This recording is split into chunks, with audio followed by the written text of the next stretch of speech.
Praise the Lord. இந்த மே மாதத்தில் 23ஆம் தேதி ஆகிய இந்த வெள்ளிக்கிழமையின் காலை வேளையில் தேவ சமூகத்தில் வந்திருக்கிற ஒவ்வொருவரையும் கர்த்தர் தாமே ஆசீர்வதிப்பாராக.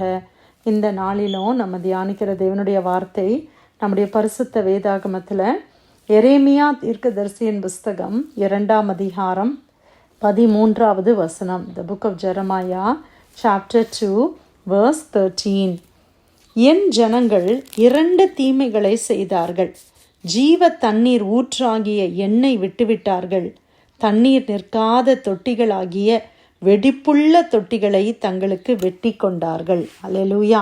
கர்த்தருடைய அருமையான இந்த வசனத்துக்காய் கர்த்தரை ஸ்தோத்திரிக்கலாமா? கர்த்தர் தன்னுடைய இருதயத்தை திறந்து அவர் பேசுகிறதை இந்த வசனத்தில் நம்ம பார்க்கிறோம். என் ஜனங்கள் என்று சொல்லி தேவன் சொல்லுகிறார். அன்றைக்கு அவர் இஸ்ரவேல் ஜனத்தை குறித்து சொல்லியிருந்தாலும் இன்றைக்கு நம்மை பார்த்து ஆண்டவர் சொல்லுகிறார், என் பிள்ளைகள், என் ஜனங்கள் எனக்கு 2 தீமை செய்தார்கள். 2 விதமான தீமை. ஒன்று என்னன்னா, ஜீவ தண்ணீர் ஊற்றாகிய எண்ணெய் விட்டுவிட்டார்கள், கர்த்தரை விட்டுவிட்டார்கள். கர்த்தர் எப்படிப்பட்டவர்? அவர் ஜீவ தண்ணீரை ஊற்று, is the fountain of living water.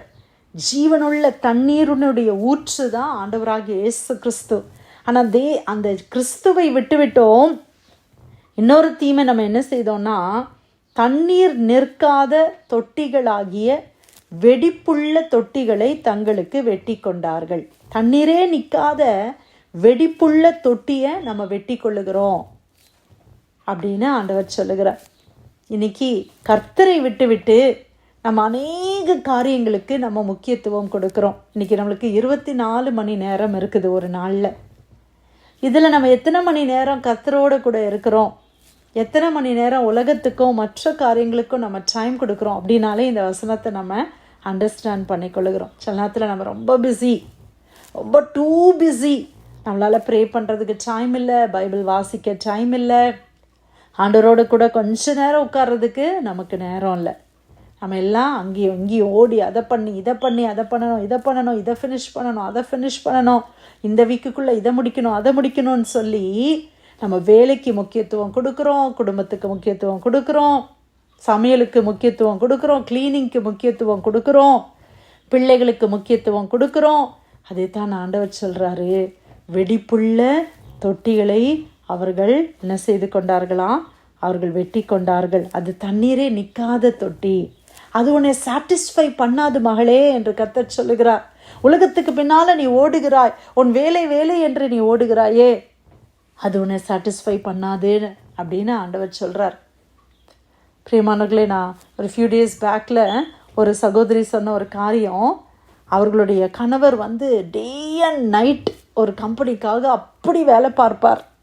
அவர்கிட்ட நாங்கள் சர்ச்சுக்கு வாங்க அப்படின்னு சொல்லும்போது அவர் சொன்ன எக்ஸ்கியூஸ், எனக்கு சண்டேஸும் வேலை இருக்குது, நான் ரொம்ப பிஸி. அந்த கம்பெனியே இவர் தான் ரன் பண்ணுற மாதிரி வேலை பார்த்தார், முழு மூச்சோடு ரொம்ப ஹார்ட் ஒர்க் பண்ணி வேலை பார்த்தார். ஆனால் ஃபியூ டேஸ் பேக் அவரை கூப்பிட்டு அவர்கள், இனிமேல் நீ வேலைக்கு வர வேண்டாம் என்று அவரை வேலையிலிருந்து எடுத்து விட்டார்கள். அவரால் அதை தாங்கவே முடியல. இதுதான் உலகம், இதுதான் this is how the world is. ஆனால் இந்த உலகமாகிய இந்த வெடிப்புள்ள தொட்டிக்கு பின்னால் நம்ம ஓடுகிறோம். அது ஒரு நாள் நம்மளை என்ன செய்கிறோம்? கைவிட்டு விடும். இன்றைக்கி பிள்ளைகள் என்று ஓடுகிறோம், உறவுகள் என்று ஓடுகிறோம், வேலை வீடு இப்படினே போயிட்டே இருக்கிறோம். ஆனால் இது நம்மளை திருப்திப்படுத்துமா என்றால் இல்லை. நம்ம ஆத்துமாவை இதை திருப்திப்படுத்தாது. கர்த்தர் மாத்திரம்தான் நம்முடைய ஆத்துமாவை திருப்திப்படுத்த முடியும். அல்லேலூயா. அப்படி தானே ஆண்டவருடைய பிள்ளைகள் நம்ம இதை அறிந்திருக்கிறோமா? அதே தான் ஆண்டவர் சொல்கிறாரு, வெடிப்புள்ள தொட்டிகளை வெட்டி கொண்டார்களே.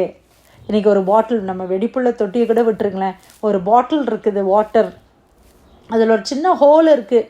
அந்த வாட்டரை நீங்கள் ஃபில் பண்ணுறீங்க, கொஞ்ச நேரத்துக்குள்ளே அந்த வாட்டர்லலாம் அப்படியே ஃபுல்லாக அந்த ஹோல் வழியாக லீக் ஆகி நீங்கள் குடிக்கணும்னு ட்ரை பண்ணும்போது அதில் ஒன்றுமே இல்லை. அதுதான் உலகம். பிரியமானவர்களே, உலகத்தில் நம்ம எவ்வளோதான் பிரயாசப்பட்டாலும் அது கடைசியில் நம்மளை அது சாட்டிஸ்ஃபை பண்ண போகிறது கிடையாது. நம்முடைய ஆத்துமாவை திருப்திப்படுத்துகிறவர் ஒரே ஒருவர் தான், அவர் ஆண்டவராகிய இயேசு கிறிஸ்து. அவர் ஜீவ தண்ணீருள்ள நீரூற்று. யோவான் 4ஆம் அதிகாரத்தில் சமாரிய ஸ்திரீனிடத்தில் ஆண்டவர் சொல்லும்போது இயேசு கிறிஸ்து சொல்லுகிறார், என்னிடத்துல நீ நான் ஜீவ தண்ணீருள்ள நீரூற்றா இருக்கிறேன். என்கிட்ட தாகத்துக்காக குடிக்கிறவர்கள் மறுபடியும் தாகம் அடையார்கள். they will thirst no more. ஆண்டவர் நம்மளை சாட்டிஸ்ஃபை பண்ணுகிற தேவன். இந்த உலகம் நம்மளை என்னைக்காவது சாட்டிஸ்ஃபை பண்ணியிருக்குதா? பொருள் வச்சுருக்கிறவங்க, பணம் வச்சுருக்கிறவங்க அதில் திருப்தியாக இருக்கிறாங்களா? இல்லையே. இன்னும் பொருள் வாங்கணும்னு தானே நினைக்கிறாங்க, இன்னும் பணம் வேணும்னு தானே நினைக்கிறாங்க. ஒரு வீடு இருக்கிறவங்க இன்னொரு வீடு வேணும்னு தானே நினைக்கிறாங்க. இந்த உலகம் நம்மை திருப்திப்படுத்துவது இல்லை. கர்த்தர் மாத்திரம்தான் நம்மை ஆத்மாவை திருப்திப்படுத்துகிறவர். அல்லேலூயா. அதனால் ஜீவ தண்ணீர் நீரூற்றாகிய கர்த்தரை நாம் விட்டுவிடக்கூடாது. ஆண்டவர் சொல்றார், என் ஜனங்கள் என்னை விட்டு விட்டார்களே, எதுக்கெல்லாமோ பின்னால் ஓடுறாங்களே, அதெல்லாம் மாயை என்பதை அறியாமல் இருக்கிறாங்களே என்று ஆண்டவர் இந்த இடத்துல அவருடைய இருதயத்தை திறந்து பேசுகிறார். இன்றைக்கி நம்ம ஆண்டவருக்கு என்ன பதில் சொல்ல போகிறோம்? நீங்களும் நானும் என்ன பதில் சொல்ல போகிறோம்? ஆண்டவரே, நாங்கள் உங்ககிட்ட வந்துடுறோம். ஆண்டவரே, நம்ம வாழ்க்கையில் எந்த பிரச்சனை இருந்தாலும் நம்ம கர்த்தரை விட்டுறக்கூடாது. நம்ம ஆண்டவரிடத்துல ஓடி வந்துடணும். பிரியமானவர்களே, கர்த்தர் தான் நமக்கு பிரச்சனையை தீர்க்கிற நல்ல தேவனாக இருக்கிறார். ஹல்லேலூயா. மற்ற யாரும் நம்மளுக்கு பிரச்சனையை தீர்க்க முடியாது. சில நேரங்களில் சில சூழ்நிலைகள், சில காரியங்கள் நம்ம பிரச்சனையை அதிகரித்து விடும். ஆனால் தேவனிடத்தில் வரும்போது ஆண்டவர் நம்முடைய பிரச்சனைகளுக்கு ஒரு தீர்வை கொடுக்கிறார், சமாதானத்தை கொடுக்கிறார். அதன் வழியாய் கடந்து போகக்கூடிய பலனை கர்த்தர் கொடுக்கிறார். நாம் ஏன் அவரை விட்டு விட வேண்டும்? இன்னொரு இடத்துல நம்ம வாசிக்கிறோம், மாயை பின்பற்றி என் ஜனங்கள் அப்படியாய் போவதற்கு என்னிடத்துல என்ன அநியாயத்தை கண்டார்கள். மாயை பின்பற்றி போகிறவர் ஜனங்களாய் நம்ம இருக்கக்கூடாது. என்னை விட்டு தூரம் போய் மாயை பின்பற்றி போகிறார்களே, என்னிடத்துல என்ன அநியாயத்தை கண்டார்கள். ஆண்டவர்கிட்ட என்ன அநியாயத்தை நம்ம கண்டோம்? ஆண்டவர் அப்படி என்ன நமக்கு அநியாயம் பண்ணார்? ஆண்டவரை விட்டுட்டு நம்ம மற்ற காரியங்களுக்கு போவதற்கு ஆண்டவர் எவ்வளோ நல்லவராக இருக்கிறார் இல்லையா? ஆண்டவர் எவ்வளோ கிருபையாக இருக்கிறாங்க. அந்த ஜீவ நீரூற்றாகிய கர்த்தரிடத்துல நம்ம மறுபடியும் சேர தேவன் உதவி செய்வாராக. எரேமியா 2:13 என் ஜனங்கள் 2 தீமைகளை செய்தார்கள். ஜீவ தண்ணீர் ஊற்றாகிய எண்ணெய் விட்டு விட்டார்கள். தண்ணீர் நிற்காத தொட்டிகளாகிய வெடிப்புள்ள தொட்டிகளை தங்களுக்கு வெட்டி கொண்டார்கள். கர்த்தர் கொடுத்த நல்ல வார்த்தைக்காய் ஆண்டவருக்கு நன்றி செலுத்தி பிரேயரில் வந்திருக்கிற யாராவது நம்ம ஜெபிக்கலாமா?